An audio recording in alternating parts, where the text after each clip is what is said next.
Welcome, everybody, to Voices of Recovery. Today's guest is Bradley Day, and I'm your host, Gregory Greer.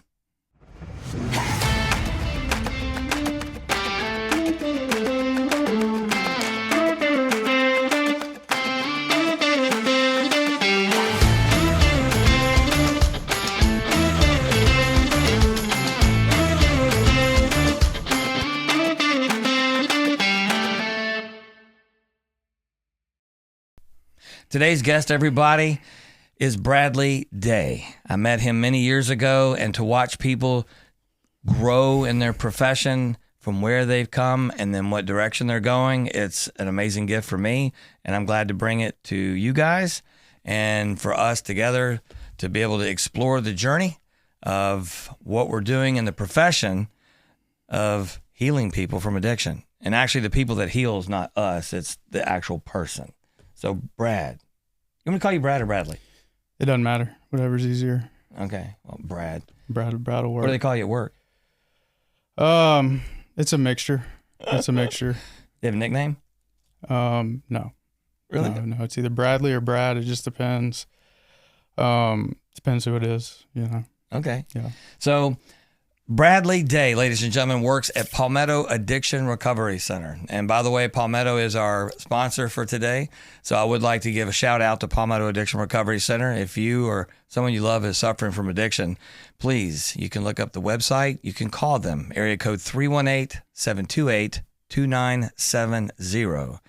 They're a 100-bed facility. They have intensive outpatient programs around the state. They're a 90-day program, long-term, professional monitoring programs, and anybody that seeks help. Palmetto Addiction Recovery Center. So thank you very much. I am an alumni as a patient 3 times, and I worked there as a counselor for 7 years. And Bradley Day, you work there now. Yes.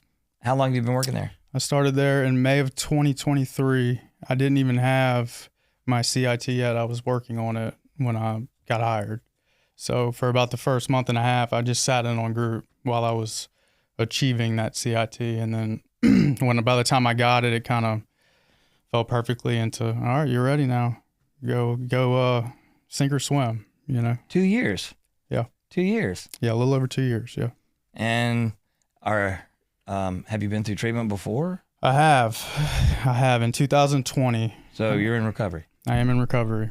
Okay. How long you got? Sobriety date, February 23rd, 2021. Congratulations. Thank you. Congratulations. Thank you. February. February. Do you know the importance of that month? Let's take a rock. Do you know the rock that represents February is amethyst? I did not know that. Well, the reason I know that is my sobriety date's February. Okay. 2010. But the rock, so the stone amethyst, if you take the Greek definition of it and the meaning, it stands for not intoxicated. So when you think about your sobriety month, you can consider the rock, amethyst, not intoxicated. It has a wealth of meaning behind it. Yeah, that's super cool. And I didn't know that your sobriety date was in February. That's it. Give me a fist bump. Yeah. Boom. There you go. Right on. So you went through treatment in 21? Is that what you said? So no, I went through treatment in 2020. In 2020. I was there for 104 days. It's my first time ever doing anything like that. I had no clue what AA was. Leading up to it, I tried to do an IOP. That did not work. Where was it? The IOP? Yeah. Slidell. What is IOP? What does that stand for? Intensive outpatient. So you did an intensive outpatient program in Slidell. Who was it? What was it? The was program? called ACER. ACER? Oh, I'm familiar with ACER. Yeah, it was called ACER. Very, low key, low maintenance. It just was not enough. So I kept failing drug tests. And yeah, but did you want to stop? No. Thank you for being honest. No. How come you had to go, though? Wait. So if I didn't want to stop and I went, how come I went? I was pretty much forced. I had a lot of legal trouble looming over my head, and it was told to me by a bunch of people, if you want to get in front of this, you'll try to do some sort of treatment. Plus also all these people around me, family, they all kept telling me I needed treatment. But of course I was in denial. And I'm trying to think the order it went down. A couple other things happened too right around that point. I was dismissed from dental school. In a 2-week period, I was dismissed from dental school. I wrecked my vehicle at 11 p.m. one night. Drove all the way from New Orleans to Slaughter. Made it in my neighborhood. Was coming around a curve. I mean, I was 2 blocks from my house. Nodded off. Doing about 40. Hit 3 cars parked along the side of the road. Thank God they were there because I probably would have went in the house. Holy crap. Woke up to that. I had a book bag here full of substances. And long story short, I got caught, because I tried to hide the book bag, and because I was going to run home. So you got a DWI? I got DWI. I got, what is that? Reckless operation, or some kind of interstate commerce destruction. I got over 7 counts of felony possession, and I also got charged initially with intent to distribute. Yeah, because I had a bunch of prescription pills that were not mine. Along with some other stuff. So luckily that part got knocked down, but I did still have to plead to the possession charges and all of that. And I actually went to treatment. So I was going to do IOP. It didn't work. And then I went to Palmetto before even my court date. Well, when you say it didn't work, I always appreciate I didn't allow it to work. Yeah, I didn't want to. I didn't want it to. I didn't want to. Yes. And that's okay. That's okay. It's like, so I didn't really want to get sober. Yeah, but it's funny because I remember leading up to that point, my parents mentioned the big book to me. They mentioned it. They mentioned a big book. Like we ought to order you a big book. And I was like, what are they talking about, the Bible? Like, I had no idea. I had no idea about the 12 steps. I didn't know what AA was. And lo and behold, my dad had done it before, so he kind of keyed me in on a little bit. I think we may have even went to a meeting or two together before I went to Palmetto. So yeah, that's basically how I ended up at Palmetto. I had you as a counselor. I was there for 104 days. That's a long time. That is a long time. And how come it was 104 days? Because I procrastinated on my work. And it's wild because I went in there on Medicaid, but this was during COVID. And I guess because I had AmeriHealth, they were paying $90 at the time.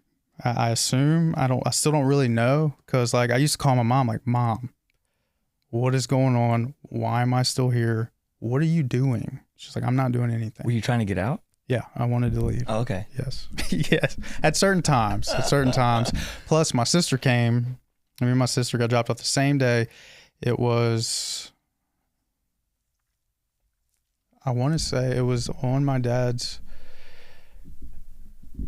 the day before my father's birthday. So both of our initial sobriety dates were my father's birthday, August 6th. Interesting. So I got there August 5th, but I was... Well, what a good birthday for family. Yeah. If you will, as yeah, present. I mean, we gifted him that, Right. How generous of us. Not selfish at all. But anyway, so yeah, I got there August 5th, and I want to say, who's counting, but I think I left November 17th or something like that. Oh, I counted. I was there 157 days. Yeah. I counted each and every one. But it's funny because my sister had Medicaid too, different type. Hers sucked. I mean, she didn't even get 28. She was there like 21. Boy. And I got a call where me and my mom were talking, or I can't remember if she called me or I called her, and she's like, hey, we're on the way to pick your sister up. And I was like, pick my sister up? Well, what about me? She said, She said, no, you're still covered. You're going to stay. I said, oh, really? And I'll never forget seeing them pull up and pull out. And I was like... And you're still there. And I'm still there, and I stayed there for a while. So what helped you... Well, let me ask you this. Did anything... Because I want to say what, because that's more open-ended. What may have helped you, I guess, redirect yourself? As far as... Completing? Completing. And if you got something out of it? Yeah. Unless it was, because how some people check off the boxes. Yeah. And I just do my time, which is complying, and that's okay too. Whatever no, works. I got so much out of it, and I tell people this who come, and even if they stay a long time and it doesn't necessarily work out, and when I say necessarily work out, I mean they end up relapsing or using. I tell them that it's not a waste, because so many seeds So many seeds were planted. I got to learn how to have fun, sober. I got to learn how to laugh, belly laugh, sober. And I learned so much. I learned so much about myself, stuff that I had no idea. I had no idea existed. You know, like fear. Mm-hmm. Like, man, all those years leading up to that, I didn't think I had fear. I was like, fear? Like, I don't have fear. I ain't scared of nothing. You know? Come to find out, it ran my whole life. Like, that's how delusional I was. And I meant that, you know, when it talks about the 100 forms of fear, you know, self-seeking and all that. That was me, man, you know? So it was wild, you know, it was an eye opener, and I met, you know, a lot of great people. Can you say what about Palmetto? Because since you were a patient there at that time, what was it about the program itself, that really, I got the belly laugh, I got to do this, but was there anything specific that you recall that really stood out for you? The structure, the assignments, and then also being called out on your BS. Do you remember what BS you got called on the most? That really grandiosity, narcissism. I mean, narcissism. All of them. I don't know if you remember. You made me present my grandiosity assignment to the whole community. Oh, and it was. Yeah, I did that. And it was. I'm sorry. It was prepared. It was prepared for small group. Oh wow. Yeah. So yeah. I mean, I would say those things mainly, and just the small group. You know, the therapy, man, it's top notch. And there were a lot of great therapists there when I went through there. And then when I started working there, some were still there. And I'm forever blessed and grateful to have come in while they were still there to learn, you know, to learn from them. So, you know, it's really, and we talked about this before we started recording, Dr. Tommy Estes is there. Mm-hmm. And when I went through in 2002, 2006 and 2009, that, he was there, mm-hmm. and I worked with him twice.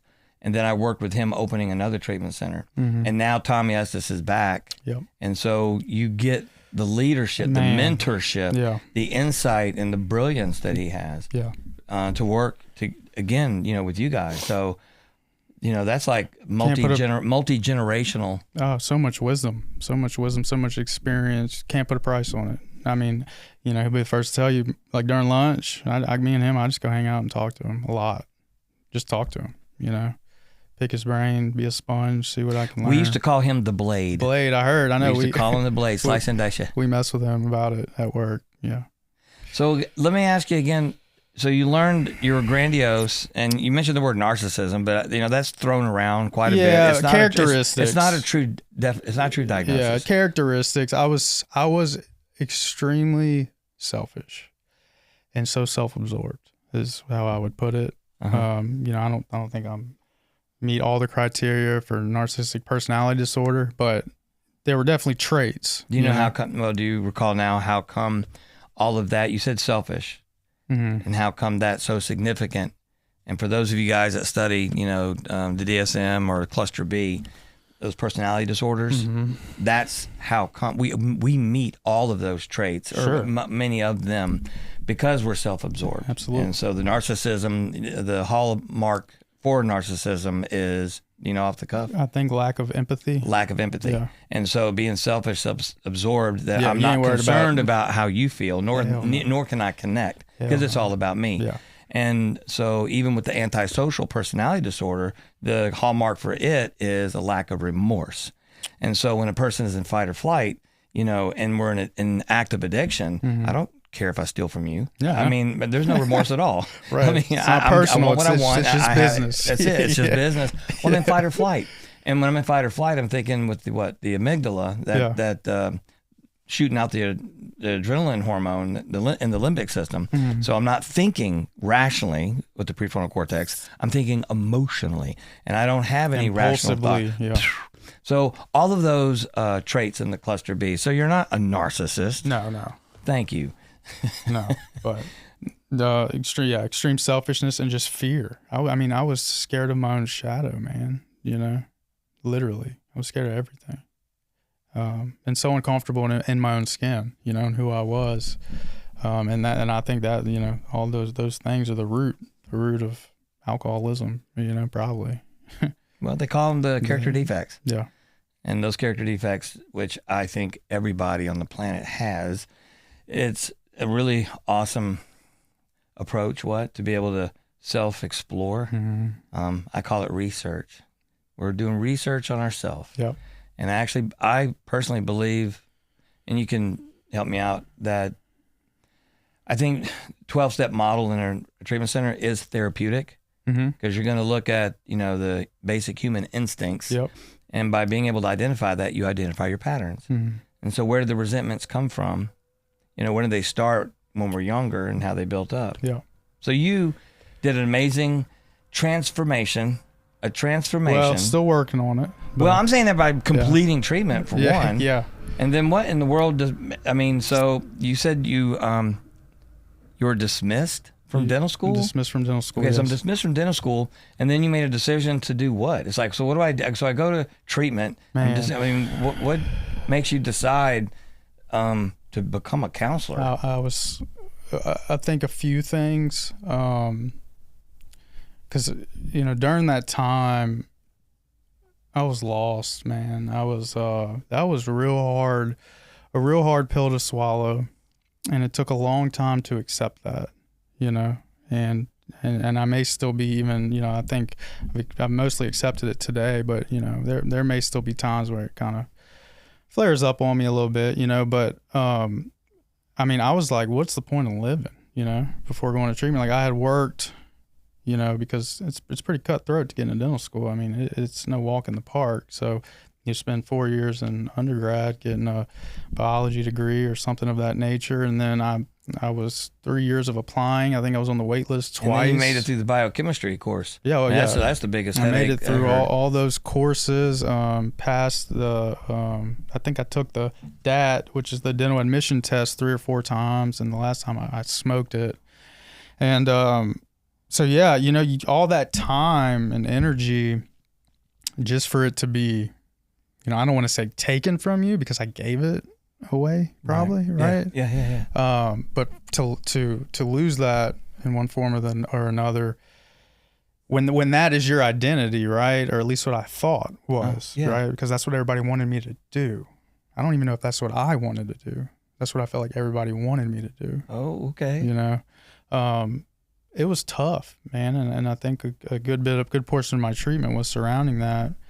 And I remember, I'll never forget in group one day, you were real good at throwing out little things of, perspective changers. I would recall, and I think one time you're like, man, maybe you're not supposed to be a dentist. Maybe you're supposed to do something else. Maybe you're supposed to help people in another way. I remember you saying, something along those lines, and so I kind of got to thinking, and that's kind of when it hit me, like, maybe you're right. Maybe this isn't happening by mistake. Maybe there's a reason for this, because you were a big proponent of that. You were the first kind of person in my life up to that point that talked like that, So I got to thinking, and I was like, well, I got felonies on my record now. So it's like that kind of hinders a little bit of what you're going to do in the future, True story. So I remember in treatment, and I got in trouble in treatment a lot. When I say in trouble, I didn't do anything egregious, but it was just like little things over time where I got a lot of consequences. Like I wasn't a poster treatment, A+ treatment guy by any means. So you'd have told me then that I'd be working at Palmetto, I'd have told you were crazy, But I think it a few things kind of led me there. I saw you, and that kind of inspired me. Thank you. Convenience, as far as, man, this may be one of the only industries I can work in and get a job, because if anything, felonies in this business kind of give you street cred, you kind of boosts your stripes, you know what I mean? Right. But then also, I wanted to fix myself. Okay. I wanted to fix myself. I had this longing, yearning desire to figure out me. And I always felt like being a counselor or therapist, I could finally figure out me, why I am the way I am. Come to find out, it don't work, like. What do you mean? Well, I just mean like you can know all the knowledge in the world. It doesn't mean that like you're automatically just going to be, quote unquote, healed, you still struggle with things, you know, and you still have to learn how to cope and how to feel things, you know. It's not this just magical antidote of like, okay, so now you have all this knowledge about the human experience, you're good, you know. It's not that at all. So yeah, so I think those three things, all culminating. And then as I was talking to Dr. Estes, and he said something we were talking about, he's like, oh yeah, you came home. And I was like, came home? And what he meant by that was, you know, growing up with my father who was in AA before and struggled with his own, you know, substance use and all that. I grew up kind of in and around that, you know. And he's like, yeah, man, you came home. And I was like, wow, like, yeah, kind of, I am home. Like, this is home for me, you know. So I think all those things, you know. Do you feel you grew up in chaos?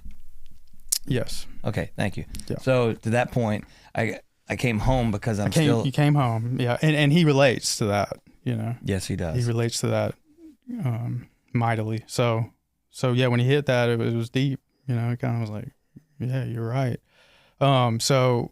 But it didn't all happen right away, you know, and I didn't know that's what I wanted to do when I got out, because as I said, my sobriety date's 2021. I got out in 2020. So I had, you know, I think I made it a month or two in sober living, relapsed, if you want to call it a relapse. I never finished the steps, so I just, you know, I don't know if I was ever restored to sanity, but Did you call it you slipped? Whatever you want to call it. Oh. You know, I've heard someone say, well, a relapse is when you've worked the 12 steps and you've been, you know, restored to sanity and recovered, and then you go back out. Until then, you're just kind of taking a time out. And I was like, well, that's an interesting way to think about it. So whatever you want to call it, you know, I had a sponsor. That's just because the house made me. I went to meetings for, you know, social purposes, not because I wanted to get anything out of them. I was just kind of doing the deal because I kind of had to, and I was in sober living, and I knew there was part of me though when I left treatment. I knew not to go back home. Like, I knew it was over if I went back home. So I ended up doing sober living in Rayville, but was not really all that serious about it. So I ended up relapsing, and you know, I was in the Rayville houses, Cook homes. I get a call from Max one day, telling me to pack my stuff because somebody had told that I'd been using.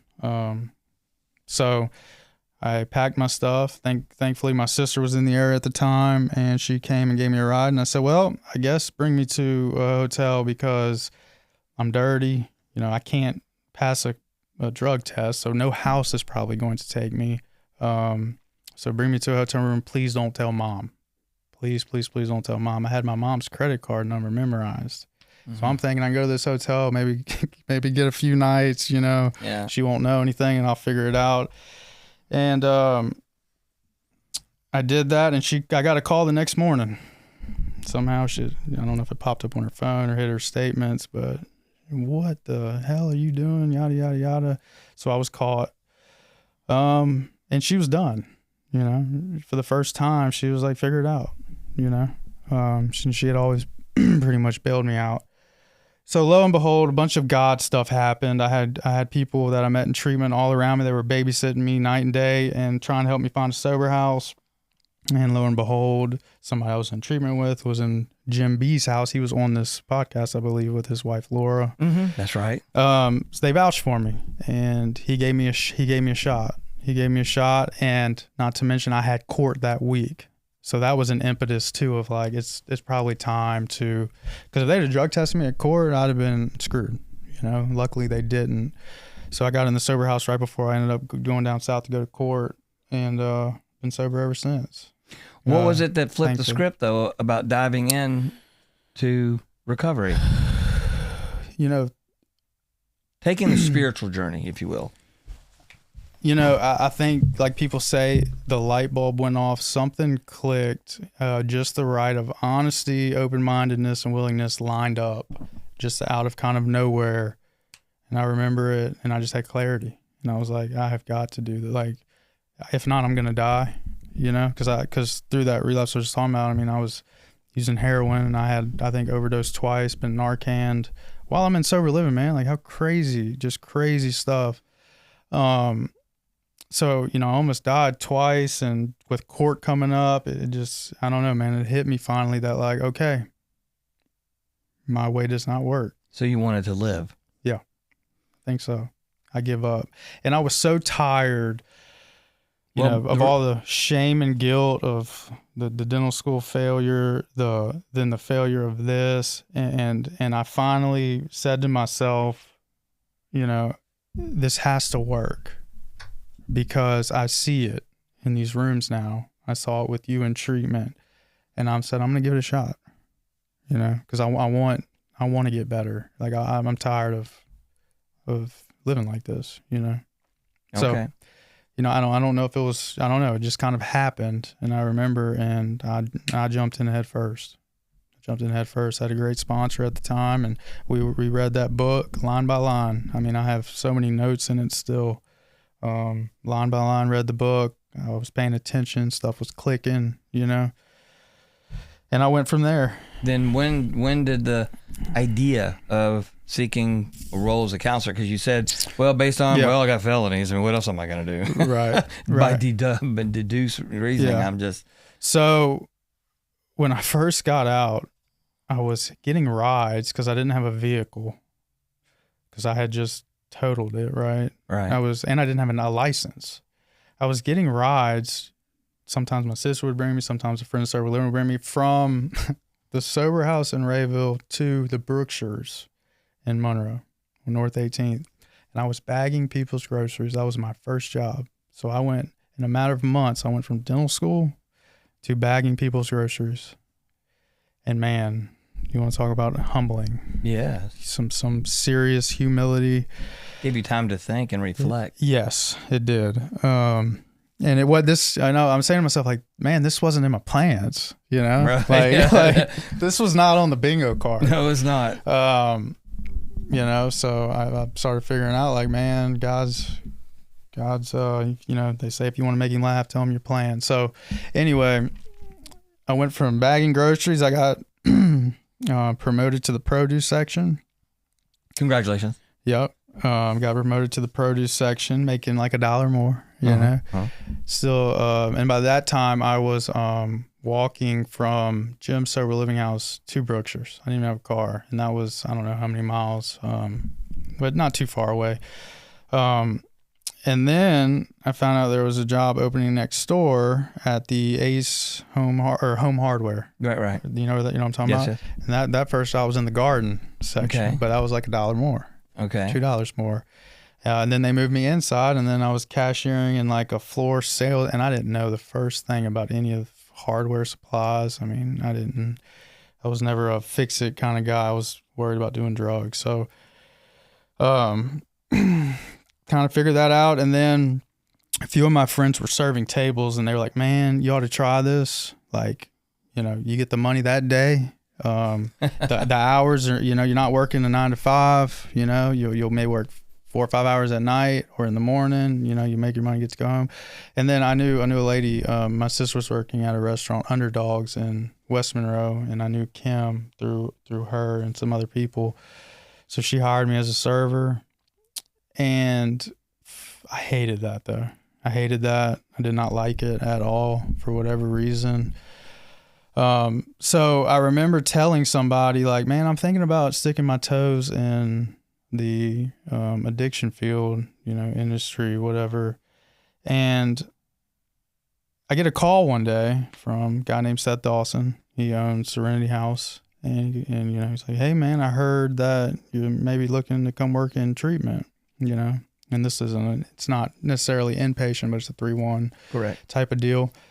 I said, yeah, I am. And I thought about it, and to come be a tech, like $11 an hour. And that's a pay cut from me working in the restaurant industry. But I was like, I don't like doing this. Right. And something told me, I was like, man, this has to be God.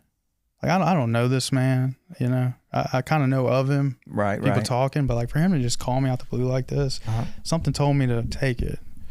So went, did an interview. They hired me. Within 6 months, they promoted me to utilization review.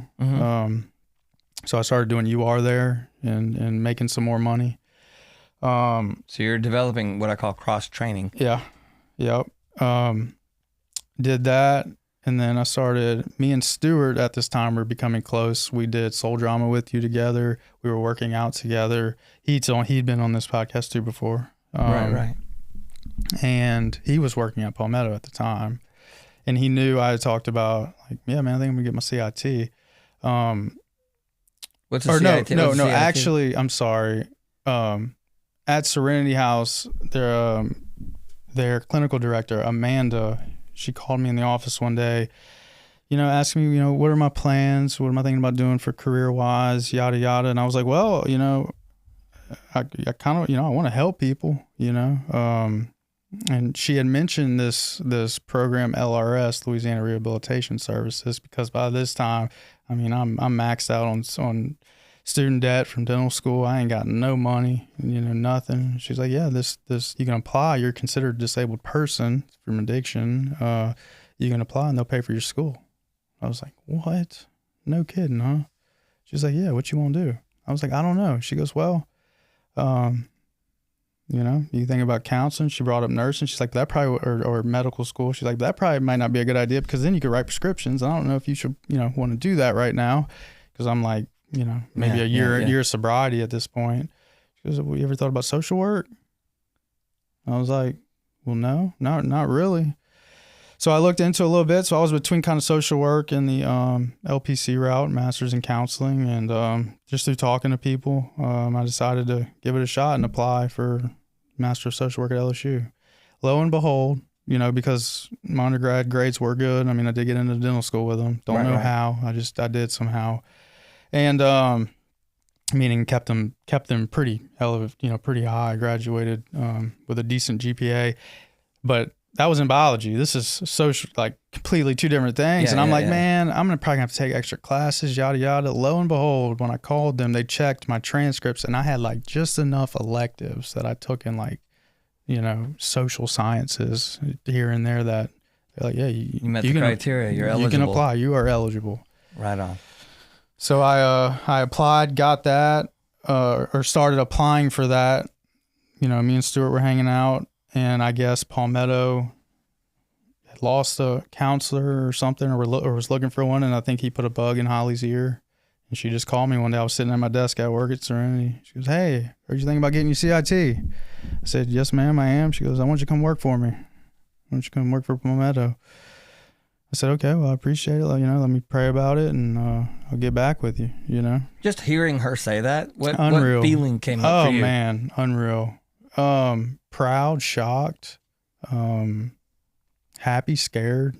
I mean, this is like, to me, this is the dawn of dawns, man, as far as Palmetto, Holly, all of y'all. I mean, that intimidated me, when I was in treatment there. And so let me ask you a couple questions. Yeah. Because we got like 10 minutes or so. Yeah. And I'm interested. Is that all we got left? Yeah, I know. Maybe we might stretch it another 5 minutes, but check this out. My bad. Sorry. So, you're great. No, you're great. Yeah. Listen, when I say you're great, I mean, you are great. The journey that you've been on, how you've gone from A to B, and now we're in C, what's going to be in D. I mean, this is amazing. Yeah. So as a counselor, because if others out there, we talked about LASACT before, that's Louisiana Substance Abuse Counselors and Trainers. Yeah. And Association of Substance Abuse Counselors and Trainers. And you've been to the conference. You've been counseling, for over a year. Mm-hmm.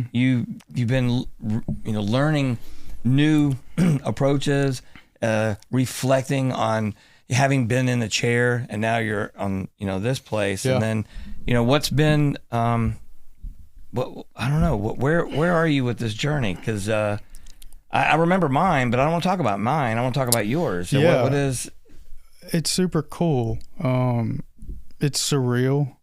I remember you had Lauren Beck on before, and he had talked about imposter syndrome. Uh-huh. I get that at times, like wow, it's just surreal. It's like, wow, like to be able to, I guess help people like I was helped, and seeing it from this different, I guess, perspective or side, but also being able to put my feet in their shoes, because I had been on that side. You've too. Been there, I connect with that, and I think it helps. I think it's helped me. But it's surreal. It really is. and I struggle with my own inadequacy at sometimes, like I feel like I still have such long way to go when it comes to being a therapist, an effective therapist, an empathetic therapist, a healer, as you like to say. Well, okay, so you've been to Soul Drama. Yeah. The tagline that I use for it are, and I believe this is how it works in a 12-step program equally. Mm-hmm. We are wounded healers that help wounded healers heal themselves. Absolutely. Because I'm not fixing you. No. You're gonna do the Can't work. do it for you. And I'm not gonna work harder than you. Right. So I'm a wounded healer. You're a wounded healer. They're wounded healers, and they need to be able to heal. Physician, heal thyself. Mm-hmm. It's a Bible, sir. Physician, heal thyself. Yeah. So we each have the power within ourselves. So I'm interested in what's been the most profound experience in group so far as a group leader, that you recognize your gift, because you have gifts. Yeah. What was your gift that you identified? For me, the most profound one is I had a patient who he was a young male who came from a very prominent family. And when I say that, very wealthy family. Right. And he reminded me, I didn't come from a wealthy family, but he reminded me a lot of myself. Just the resistance, the fighting it tooth and nail, just couldn't get past the powerlessness part. Step one, he would talk about that a lot. Just real hard to get through to. And, his assignments, I think the 90-day stay, because his parents wanted him there, he stayed the 90, did not come even close to finishing. But I do remember when I assigned him a resentment letter to his father, he jumped all over that. He'd been waiting to do that his whole life. That was the best assignment he did. But I can't remember how far he actually got. He might have gotten through the wall, which is like day 35. You're supposed to get through the wall, and he might have gotten up to that through 90. But on his last day, he wrote me a letter thanking me, like just a process letter to me. I did not assign it to him. Yeah. Nothing.